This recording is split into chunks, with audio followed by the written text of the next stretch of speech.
Hello friends, twelve academy में आपका स्वागत है। दोस्तों, पिछली वीडियो में हम लोगों ने बाल विकास और सीखने की प्रक्रिया के जितने भी अति लघु उत्तरीय प्रश्न थे उनको दो वीडियो के माध्यम से हम लोगों ने कवर कर लिया था। तो उम्मीद करते हैं दोस्तों वो वीडियो आपको जरूर पसंद आए होंगे। दोस्तों, उससे पहले की वीडियो में हम लोगों ने राजन सीरीज के बहुविकल्पीय प्रश्नों को दो वीडियो के माध्यम से कवर कर लिया था। तो उम्मीद करते हैं दोस्तों उन वीडियो को भी आप लोगों ने अच्छे से देख लिया होगा।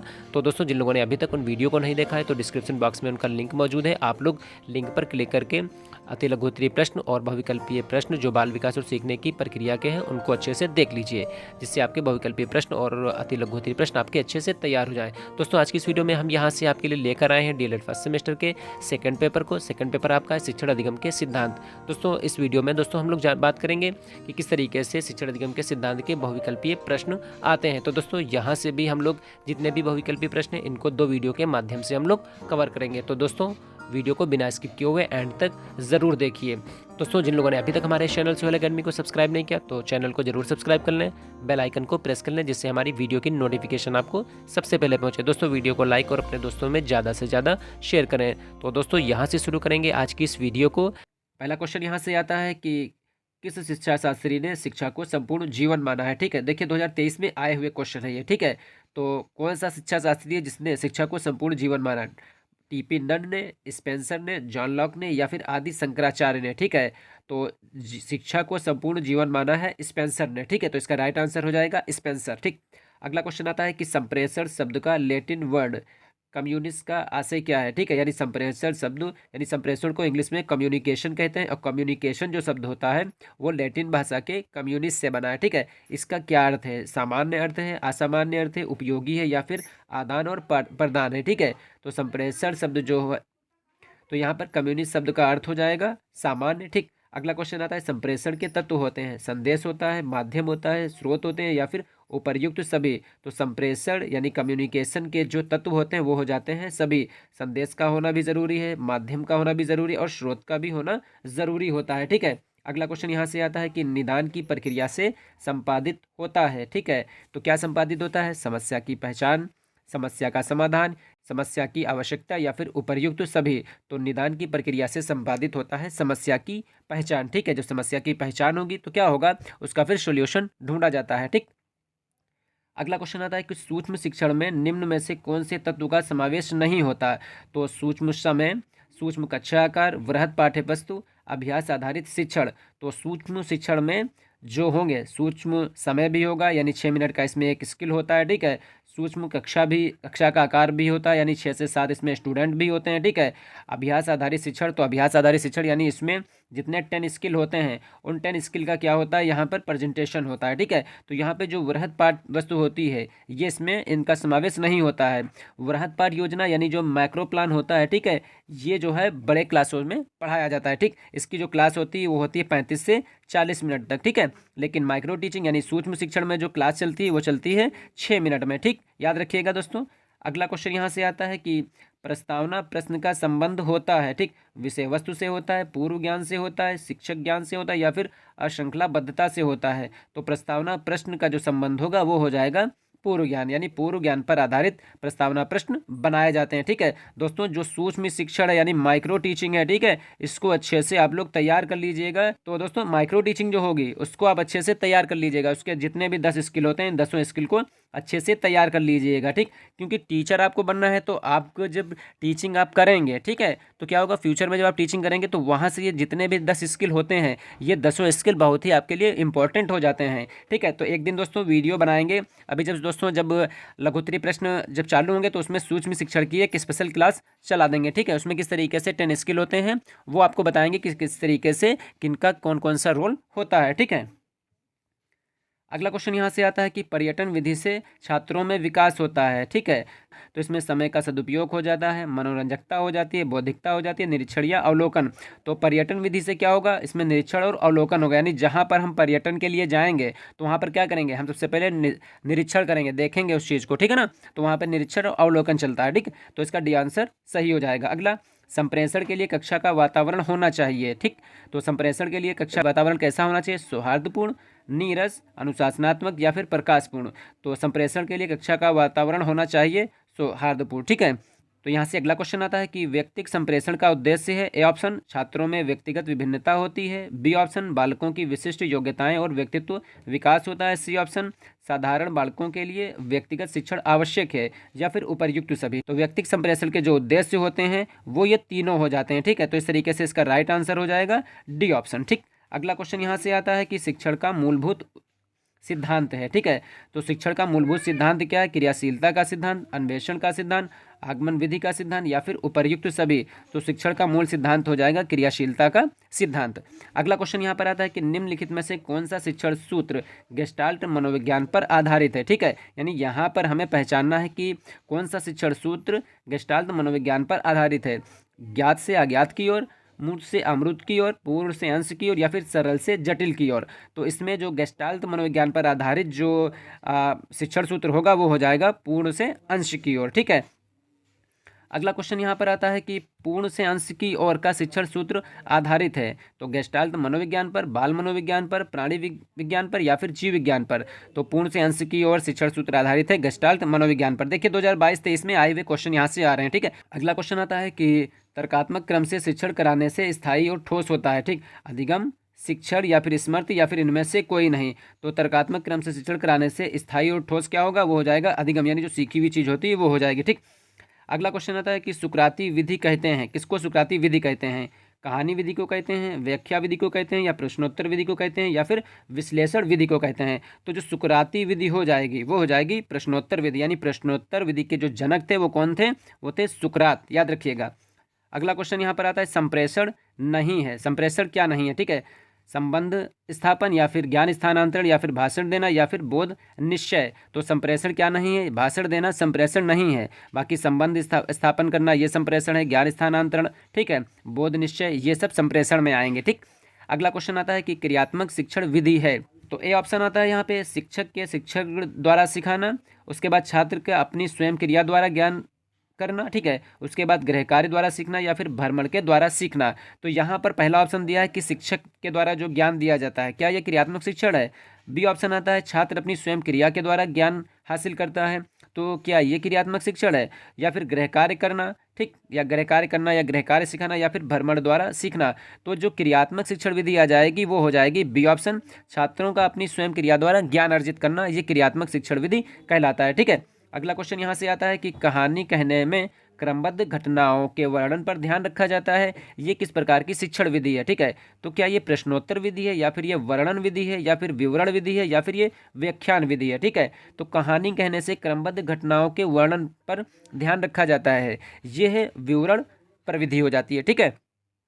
अगला क्वेश्चन आता है कि बाल केंद्रित शिक्षा का उद्देश्य है। तो यहाँ पर हमें देखना है बाल केंद्रित शिक्षा का उद्देश्य क्या है। तो बालकों के नामांकन में वृद्धि या बालकों का शारीरिक विज्ञान या फिर बालकों का सर्वांगीण विकास या फिर बालकों को खेल सिखाना। तो बाल केंद्रित शिक्षण का जो उद्देश्य हो जाएगा वो हो जाएगा बालकों का सर्वांगीण विकास। आजकल की जो शिक्षा चल रही है वो सब शिक्षा किस पे चल रही है? वो सारी की सारी शिक्षा चल रही है बाल केंद्रित, ठीक है, यानी बाल केंद्रित शिक्षा को ध्यान में रखकर शिक्षण मेथड बनाए जा रहे हैं, ठीक है। अगला क्वेश्चन यहाँ पर आता है कि बचाव निदान का उच्चतम स्तर है, ये कथन किसका है? रॉस का है, नन का है, वैलेंटाइन का या फिर मॉरिस का है? तो बचाव निदान का उच्चतम स्तर है, ये कथन है नन का, ठीक। अगला क्वेश्चन आता है उपचारात्मक शिक्षण का प्रमुख कार्य है, ठीक। तो लेख में सुधार करना, दोषपूर्ण अध्ययन और अध्यापन के प्रभाव को दूर करना, सुलेख पर बल देना या फिर गृह कार्य देना। तो उपचारात्मक शिक्षण का प्रमुख कार्य क्या हो जाएगा? तो उपचारात्मक शिक्षण का जो प्रमुख कार्य होगा वो हो जाएगा दोषपूर्ण अध्ययन और अध्यापन के प्रभाव को दूर करना, ठीक है। अगला क्वेश्चन यहाँ पे आता है कि शिक्षण का सामान्य सिद्धांत नहीं है, क्रियाशीलता का सिद्धांत, रुचि का सिद्धांत, नियोजन का सिद्धांत या फिर परिणाम का सिद्धांत, ठीक है। तो यहाँ से जो शिक्षण का सामान्य सिद्धांत नहीं है वो परिणाम का सिद्धांत नहीं होगा। बाकी जो सामान्य सिद्धांत है क्रियाशीलता का सिद्धांत, नियोजन का सिद्धांत और रुचि का सिद्धांत, ये शिक्षण के सामान्य सिद्धांत है, ठीक है। अगला क्वेश्चन आता है कि छात्र की शिक्षा सर्वदा स्थूल वस्तुओं तथ्यों से होनी चाहिए, शब्दों, परिभाषाओं और नियमों से नहीं। ये परिभाषा किसकी है, ठीक है? अरस्तू की है, महात्मा गांधी की है, पेस्टोलॉजी की है या फिर हर्बर्ट स्पेंसर की है, ठीक है। तो ये जो डिफिनेशन है वो है हर्बर्ट स्पेंसर की। उन्होंने कहा कि छात्र की जो शिक्षा होगी वो सर्वदा स्थूल वस्तुओं और तथ्यों से होनी चाहिए, शब्दों, परिभाषाओं और नियमों से नहीं होनी चाहिए, ठीक। अगला क्वेश्चन यहाँ पर आता है कि प्रयोग प्रदर्शन विधि सर्वाधिक उपयोगी है। तो यहाँ पे कौन सी विधि बताई जा रही है, ठीक है? प्रयोग प्रदर्शन विधि पूछी जा रही है कि सर्वाधिक उपयोगी किसके लिए है? विज्ञान शिक्षण के लिए, भाषा शिक्षण के लिए है, इतिहास शिक्षण के लिए या फिर नागरिक शास्त्र शिक्षण के लिए। तो यहाँ पर देखिए जो प्रयोग प्रदर्शन विधि सर्वाधिक उपयोगी होगी, ठीक है, तो वो हो जाएगी विज्ञान शिक्षण के लिए, क्योंकि उसमें एक्सपेरिमेंट वगैरह होते रहते हैं, ठीक। तो चाहे वो केमिस्ट्री हो, चाहे जूलॉजी हो, चाहे बॉटनी हो, चाहे बायो हो, ठीक है, तो कोई भी हो तो उसमें जो है सारे के सारे क्या होते हैं, प्रयोग ही उसमें होते हैं, है ना। अगला क्वेश्चन आता है कि सूक्ष्म अवलोकन व निरीक्षण शक्ति के विकास में सहायक शिक्षण परिविधि, यानी यहाँ पर हमें एक शिक्षण मेथड देखना है, ठीक है, जो सूक्ष्म अवलोकन और निरीक्षण के विकास में सहायक होता है। व्याख्यान है, प्रश्नोत्तर है, या फिर कहानी है, या फिर पर्यटन है। तो सूक्ष्म अवलोकन व निरीक्षण शक्ति के विकास में जो सहायक शिक्षण परिविधि हो जाएगी वो हो जाएगी प्रश्नोत्तर विधि हो जाएगी, ठीक है।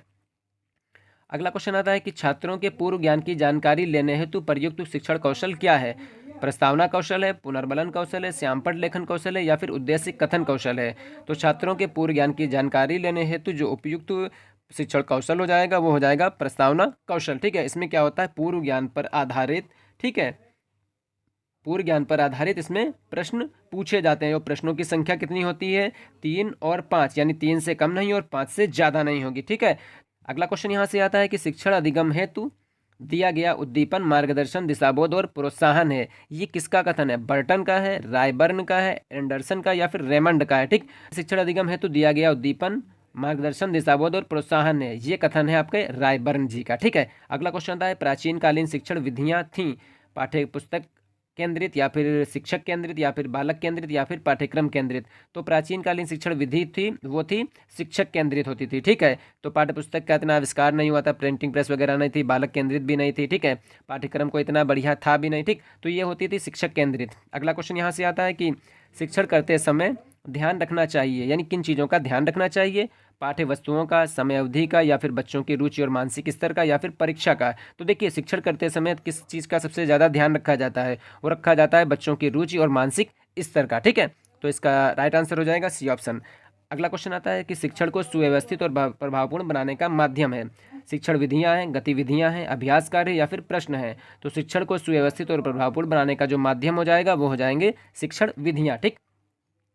अगला क्वेश्चन आता है कि शिक्षण विधियाँ आधारित होती हैं बच्चों की संख्या पर, गतिविधियों पर, शोध पर, या फिर शिक्षण सूत्रों पर। तो इसका जो राइट आंसर हो जाएगा वो हो जाएगा शिक्षण सूत्रों पर शिक्षण विधियाँ आधारित होती हैं, ठीक है।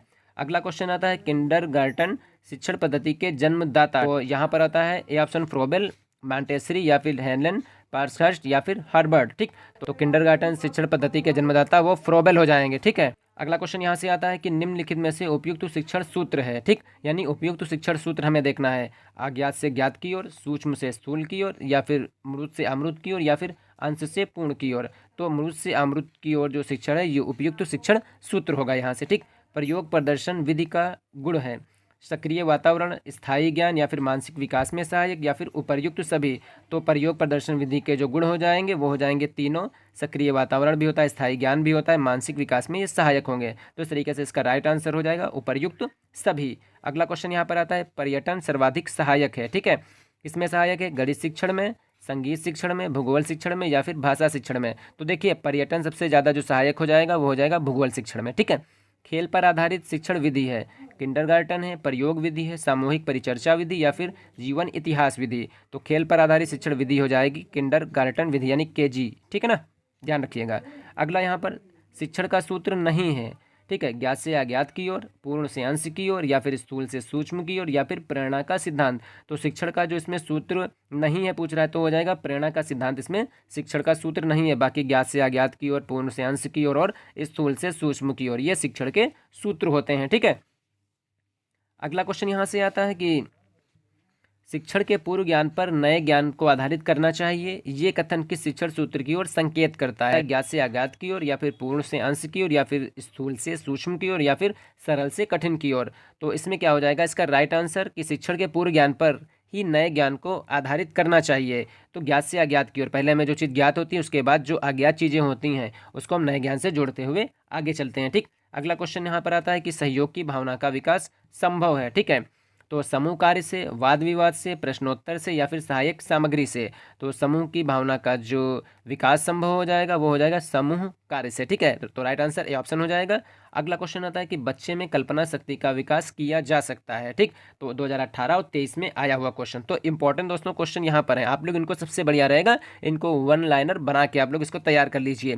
तो ऑब्जेक्टिव, ठीक है, यानी एमसीक्यू और वेरी शॉर्ट जो क्वेश्चन हो जाएंगे, ठीक है ना, ये सब आप वेरी उसको वन वर्ड वन लाइनर में आप बना लीजिए तो आपके लिए बहुत ही बेटर आपके लिए हो जाएगा। ठीक है, एग्जाम के टाइम आपकी बहुत ही इससे यहाँ से हेल्प मिल जाएगी। ठीक है, तो यहाँ पे बच्चे में कल्पना शक्ति का विकास किया जा सकता है कहानी के द्वारा, समूह कार्य के द्वारा या फिर प्रश्नोत्तर के द्वारा या फिर व्याख्यान के द्वारा। तो बच्चों में क्या सबसे ज़्यादा इंटरेस्ट होता है, बच्चों को कहानी सुनने में बड़ा मजा आता है और इससे क्या होती है, उनकी कल्पना शक्ति का विकास होता है। ठीक है, अगला क्वेश्चन आता है कि शिक्षण सूत्र पथ प्रदर्शन करते हैं जिसमें सिद्धांत के व्यवहार से सहायता के लिए अपेक्षा की जाती है। ये कथन है रूसो का है, रेमंड का है, हर्बर्ट गुली का है या फिर आर.के. शर्मा का है। ठीक, तो शिक्षण सूत्र पथ प्रदर्शन करते हैं जिसमें सिद्धांत से व्यवहार में सहायता के लिए अपेक्षा की जाती है, ये हर्बर्ट गुली का कथन है। ठीक है, अगला क्वेश्चन यहाँ पर आता है कि उपचारात्मक शिक्षण हेतु क्रियाकलाप कराए जाते हैं, अभ्यास कार्य कराना, खेलवान गतिविधियों का आयोजन कराना, समूह चर्चा कराना या फिर उपर्युक्त सभी। तो उपचारात्मक शिक्षण के लिए क्रियाकलाप कौन कौन से कराए जाते हैं, तो अभ्यास कार्य कराया जाता है, खेल व अन्य गतिविधियों का आयोजन कराया जाता है, ठीक है, समूह चर्चा कराया जाना है। ठीक है, तो इस तरीके से इसका जो राइट आंसर हो जाएगा वो हो जाएगा डी ऑप्शन। ठीक, अगला क्वेश्चन यहाँ पर आता है प्रभावी संप्रेषण की प्रक्रिया होती है। ठीक है, तो यहाँ पे क्या है, एक पक्षीय है, द्विपक्षीय है या फिर एक पक्षीय द्विपक्षीय दोनों है या फिर उपर्युक्त में से कोई नहीं। तो प्रभावी संप्रेषण की जो प्रक्रिया हो जाएगी वो द्विपक्षीय हो जाएगी, दोनों पक्ष का होना बहुत ही जरूरी है। ठीक है, अगला क्वेश्चन आता है संज्ञानात्मक क्षेत्र से संबंधित नहीं है, जानना संबंधित नहीं है, समझना संबंधित नहीं है, चिंतन करना या फिर समयबद्धता। तो संज्ञानात्मक क्षेत्र से संबंधित नहीं है, क्या नहीं है, समयबद्धता संबंधित इससे नहीं है। ठीक है, अगला क्वेश्चन यहाँ पर आता है डोमिनोज सर्वाधिक उपयोगी है इतिहास शिक्षण में, गणित शिक्षण में या फिर कला शिक्षण में या फिर भाषा शिक्षण में। ठीक है, तो डोमिनोज सर्वाधिक उपयोगी होगा गणित शिक्षण में। ठीक है, अगला क्वेश्चन यहाँ से आता है कि वह शिक्षण प्रतिमान किसने बनाया जिसमें अध्यापक का स्थान कंप्यूटर ने ले लिया, आशुबेल ने, डेनियल डेविस ने या फिर क्वींस ने या फिर जॉन रेट्स ने। तो आशुबेल ने वो शिक्षण प्रतिमान बनाया जिसमें अध्यापक का स्थान किसने लिया, कंप्यूटर ने ले लिया। ठीक है, अगला क्वेश्चन आता है कि शिक्षण अधिगम सिद्धांत नहीं है, क्रियाशीलता का सिद्धांत नहीं है या प्रेरणा का सिद्धांत या फिर रुचि का सिद्धांत या फिर प्रयोगात्मक कार्य परिविधि। तो शिक्षण अधिगम का सिद्धांत इसमें प्रयोगात्मक कार्य परिविधि नहीं होगा। ठीक है, बाकी क्रियाशीलता का सिद्धांत, प्रेरणा का सिद्धांत और रुचि का सिद्धांत ये शिक्षण अधिगम के सिद्धांत हैं। ठीक है, अगला क्वेश्चन आता है कि संप्रेषण के घटक हैं प्रेषक, संदेश, ग्राही या फिर उपर्युक्त सभी। तो संप्रेषण के ये सभी घटक हो जाएंगे। अगला क्वेश्चन यहाँ से आता है कि निम्नलिखित में से श्रव्य दृश्य सामग्री नहीं है। ठीक, तो रेडियो, चलचित्र या फिर टेलीविजन या फिर कंप्यूटर। तो देखिए रेडियो क्या हो जाएगा, रेडियो हो जाएगा श्रव्य साधन। ठीक, जिस इसमें क्या होगा, सिर्फ सुनाई देता है। बाकी चलचित्र में हमें श्रव्य और दृश्य साधन है, यानी सुनाई भी देता है और दिखाई भी देता है। कंप्यूटर यानी दोनों चीज़ श्रव्य और दृश्य इसमें होते हैं। टेलीविजन में भी क्या होता है, श्रव्य और दृश्य सामग्री इसमें होती है। रेडियो में ही क्या है, ये श्रव्य साधन है। ठीक है, यानी खाली हम इससे सुन सकते हैं। अगला क्वेश्चन आता है कि भ्रमण परिविधि के चरण हैं शैक्षिक उद्देश्य या प्रकरण का चुनाव, पर्यटन स्थल का चुनाव, पर्यटन हेतु स्थल हेतु सामग्री या फिर उपर्युक्त सभी। तो भ्रमण परिविधि के चरण जो हो जाएंगे वो हो जाएंगे उपर्युक्त सभी। सबसे पहले आ जाएगा शैक्षिक उद्देश्य क्या है, फिर उसके बाद पर्यटन स्थल का चुनाव, कहाँ हमें जाना है और कौन सी सामग्री हमें लेकर वहाँ पहुँचनी है। ठीक है, तो ये भ्रमण प्रविधि के ये चरण हो जाते हैं। ठीक, अगला क्वेश्चन यहाँ से आता है कि पाठ के प्रमुख तथ्यों को बार बार दोहराना किस शिक्षण सिद्धांत के अंतर्गत आता है। देखिए 2018 और 23 में आया हुआ क्वेश्चन है, तो इंपॉर्टेंट दोस्तों क्वेश्चन ये बन जाता है। ठीक है, तो प्रेरणा का सिद्धांत, नियोजन का सिद्धांत, चयन का सिद्धांत या फिर आवृत्ति का सिद्धांत। ठीक, तो जहाँ पर बार बार दोहराना तो वहाँ पर आवृत्ति का सिद्धांत आ जाएगा। ठीक, अगला क्वेश्चन शिक्षण को आनंददायक, मनोरंजक और रुचिपूर्ण बनाने के लिए उत्तम प्रविधि कौन है, व्याख्यान प्रविधि, खेल या गतिविधि प्रविधि या फिर स्पष्टीकरण प्रविधि या फिर अवलोकन और निरीक्षण प्रविधि।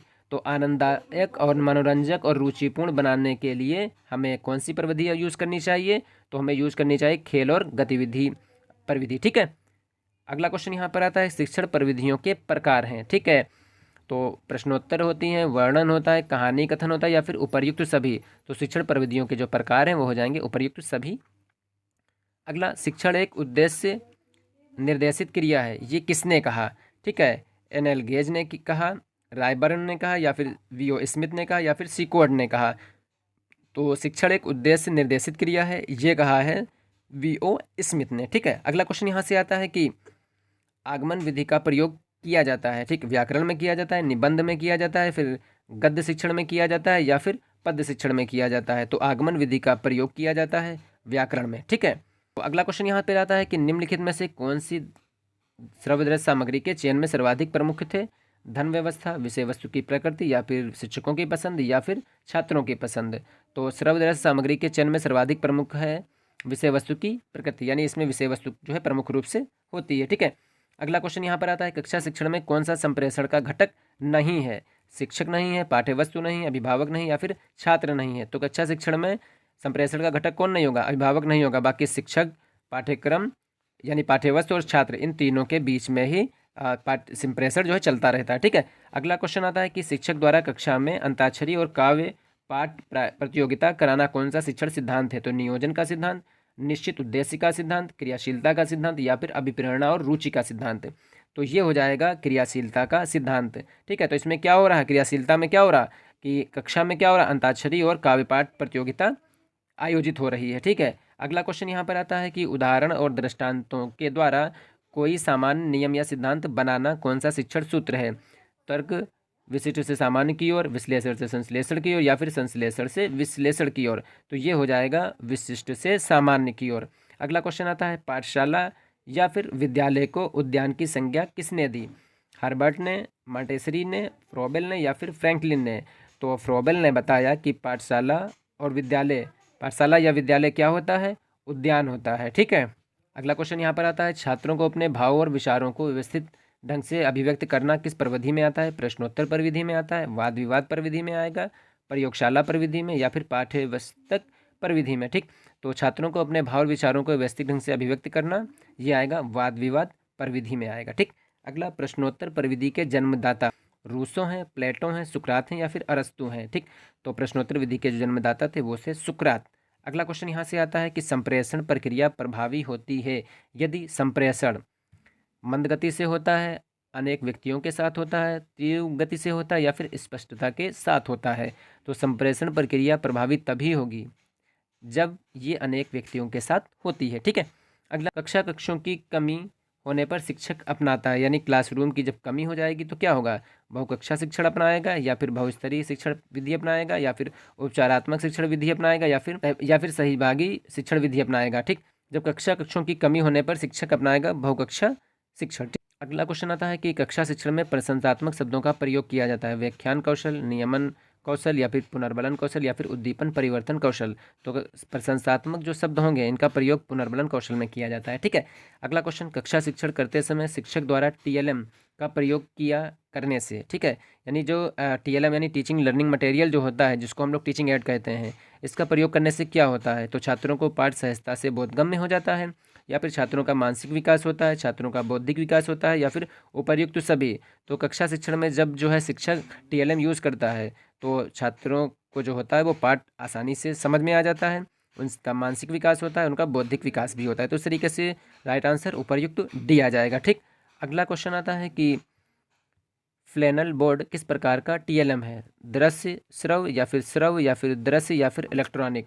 तो ये दृश्य जो है TLM है यहाँ पे। ठीक है, अगला क्वेश्चन आता है कि ब्लूम के अनुसार शिक्षण के उद्देश्य हैं ज्ञानात्मक उद्देश्य, भावात्मक उद्देश्य, क्रियात्मक, या फिर उपर्युक्त सभी। तो ब्लूम के अनुसार शिक्षण के उद्देश्य हो जाएंगे उपर्युक्त सभी। अगला क्वेश्चन यहाँ पर आता है साविद्या या विमुक्ति है शिक्षा का उद्देश्य किस विचारधारा का मानना है? आदर्शवाद का, प्रकृतिवाद का, प्रयोजनवाद का, या फिर अस्तित्ववाद का। तो ये अस्तित्ववाद का मानना है। ठीक है, अगला क्वेश्चन यहाँ पर आता है कि शिक्षण एक त्रिध्रुवी प्रक्रिया है। ठीक है, किसका कथन है? जॉन डीवी का, एडम्स का, या फिर रेमंड का, या फिर एंडरसन का। तो जॉन डीवी ने माना कि शिक्षा एक त्रिध्रुवी प्रक्रिया होती है, यानी इसमें स्टूडेंट भी होता है, ठीक है, और उसके साथ साथ टीचर भी होगा, ठीक, लेकिन उसमें एक चीज़ और होगी, ये तो दो द्विध्रुवी प्रक्रिया हुई, और उसके बाद क्या होता है? पाठ्यक्रम यानी सिलेबस का होना ज़रूरी हो जाएगा। तो इस तरीके से ये त्रिध्रुवी प्रक्रिया हो जाती है। ठीक है, अगला क्वेश्चन यहाँ से आता है कि संप्रेषण शब्द की उत्पत्ति किस लैटिन शब्द से हुई? कम्युनिस से, कम्युनिकल से, कम्युनिकेशन से, या फिर इनमें से कोई नहीं।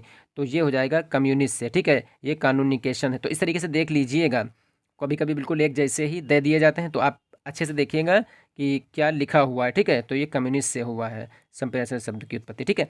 अगला, संप्रेषण के प्रकार हैं। 4 प्रकार हैं, 2 प्रकार हैं, 1 प्रकार है या फिर 3 प्रकार हैं। तो संप्रेषण के प्रकार हैं यहाँ पे आपके 2 प्रकार होते हैं, ठीक है। अगला क्वेश्चन यहाँ पर आता है, प्रोजेक्ट पद्धति के जन्मदाता कौन है, ठीक है।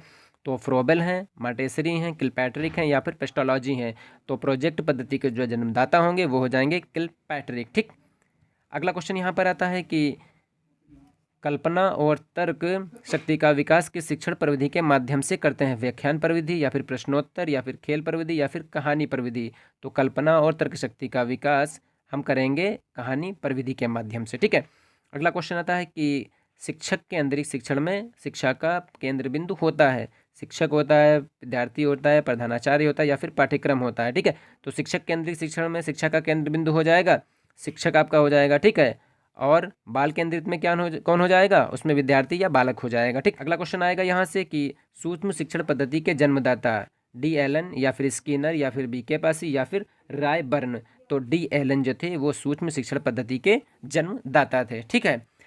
तो दोस्तों आज की इस वीडियो में फिलहाल हम लोग 75 क्वेश्चन को यहाँ से कवर करते हैं, ठीक है। बाकी जो बचे हुए क्वेश्चन हैं वो हम लोग सेकंड वीडियो में कंप्लीट कर लेंगे। तो उम्मीद करते हैं दोस्तों यहाँ से जो भी बताए गए पॉइंट हैं और जो भी बताए गए क्वेश्चन है वो आपको अच्छे से समझ में आ गए होंगे। दोस्तों अगर फिर भी कहीं पर भी कोई भी कंफ्यूजन हो तो कमेंट्स बॉक्स में हमें कमेंट्स करिए। मिलते हैं दोस्तों बहुत ही जल्द नेक्स्ट वीडियो में। तब तक के लिए दोस्तों जिन लोगों ने अभी तक हमारे चैनल सोयल अकेडमी को सब्सक्राइब नहीं किया तो चैनल को जरूर सब्सक्राइब कर लें, बेल आइकन को प्रेस कर लें जिससे हमारी वीडियो की नोटिफिकेशन आपको सबसे पहले पहुंचे। दोस्तों वीडियो को लाइक और अपने दोस्तों में ज़्यादा से ज़्यादा शेयर करें। मिलते हैं दोस्तों बहुत ही जल्द, तब तक के लिए अपना ख्याल रखिए और अपनी स्टडी को कंटिन्यू जारी रखिए।